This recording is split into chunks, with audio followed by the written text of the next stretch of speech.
कोण जरी wild card घरामध्ये आणला तरी सुद्धा रुचिता त्याला पुरून उरेल. रुचिता खूप स्ट्रॉंग प्लेयर आहे. कोल्हापूरची वाघीण रुचिता जामदार, अशा प्रकारच्या भन्नाट कमेंट्स या प्रोमोवरती आलेले आहेत. चला तर बघूया नक्की काय घडलेलं आहे. आता काल आपण बघितलंच की भाऊच्या धक्क्यावर 3 वाईल्ड कार्ड सदस्यांची एंट्री झालेली आहे. त्यामुळे घरामधले जे सदस्य आहेत त्या सगळ्यांना शॉक बसलेला आहे, इव्हन प्रेक्षकांना सुद्धा. आता याच्यामध्ये सगळेजणच ॲक्टर्स आहेत. त्याच्यामध्ये रेवा कोरसे आहे, संस्कृती साळुंके, संकेत पाठक हे 3 सदस्य आहेत. आणि बिग बॉसनी याच्यामध्ये नवीन ट्विस्ट दिलेला आहे, तो म्हणजे यांना सेवक आणि स्वतःची पहारेकरी या 4 सदस्यांची निवड करायची होती. तर याच्यामध्ये रुचिता आणि सागर या दोघांना पहारेकरी म्हणून निवडलेलं आहे. तर सेवक म्हणून विशाल कोटियन आणि तन्वी कोलते या दोघांना निवडलेलं आहे. त्यामुळे आता प्रत्येकाचंच असं असतं की आम्ही बाहेर कसे दिसतो हे घरातल्या सदस्यांना जाणून घ्यायचं असतं. पण रेवाचे ते येऊन सांगते की घरामध्ये जर तुझा आवाज आला, टीव्हीवरती तुझा आवाज आला की नको वाटतं, आवाज बंद करू वाटतो.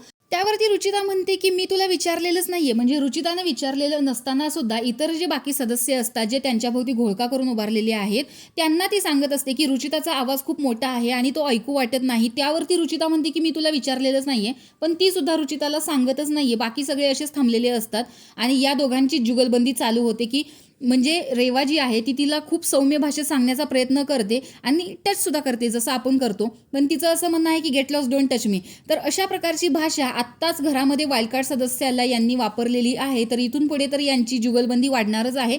तर ज्या प्रकारे रुचिता आत्ता वाईल्ड कार्ड सदस्यांना बोलते, त्या प्रकारे हे सहज कळतं की यांच्यामध्ये जे भांडण होणार आहे ते खूप जास्त होणार आहे आणि या सगळ्यांना शॉक बसलेला आहे. तर तुम्हाला हे वाईल्ड कार्ड आवडले का आणि रुचिता यांना पुरून उरेल असं तुम्हाला वाटतं काय? कमेंटमध्ये सांगा. बाय.